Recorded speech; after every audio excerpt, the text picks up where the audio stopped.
after that gut-wrenching testimony from the victims of the Uvalde shooting, Democrats pushed through a gun control package, essentially facing solid GOP opposition, by the way. And here is some of that testimony that was featured. Somewhere out there, there's a mom listening to our testimony, thinking, I can't even imagine their pain, not knowing that our reality will one day be hers, unless we act now.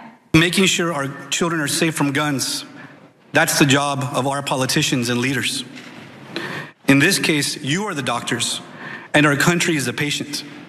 We are lying on the operating table, riddled with bullets like the children of Robb Elementary and so many other schools.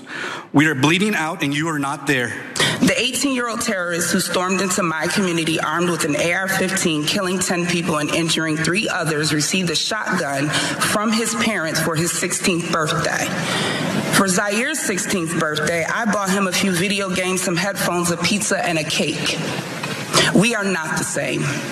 But I wish something will change, not only for our kids, but every single kid in the world, because schools are not safe anymore. Do you feel safe at school? Why not? Because I don't want it to happen again.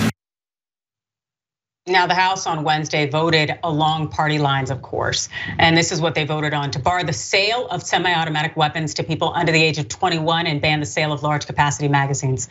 Acting as traumatized parents of victims and survivors of mass shootings made wrenching appeals for Congress to act on gun violence.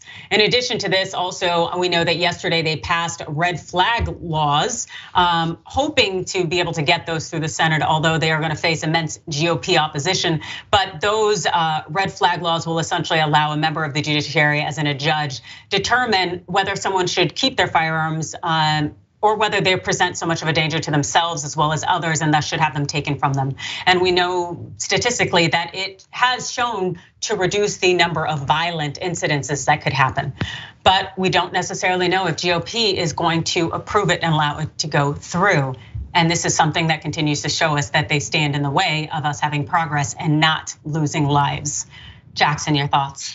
So I wanted to point out the 2 Democrats who voted actually against this bill, and it was Kurt Schrader of Oregon and what's the name, Jared Golden of Maine. So there actually were a few Democrats who voted against this. And I wanted to point out that the Republicans in the Senate, there have been talks about we've been making progress with a bipartisan bill.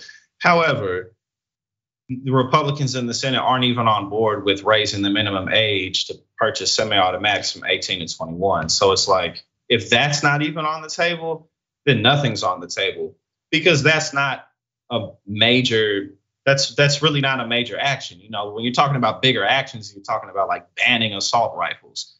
Now you're talking about more of a big step, but raising the minimum age from 18 to 21, obviously we know that cuts out a large amount of profit and purchases for gun manufacturers. But again, if we can't even do that, then what can we do?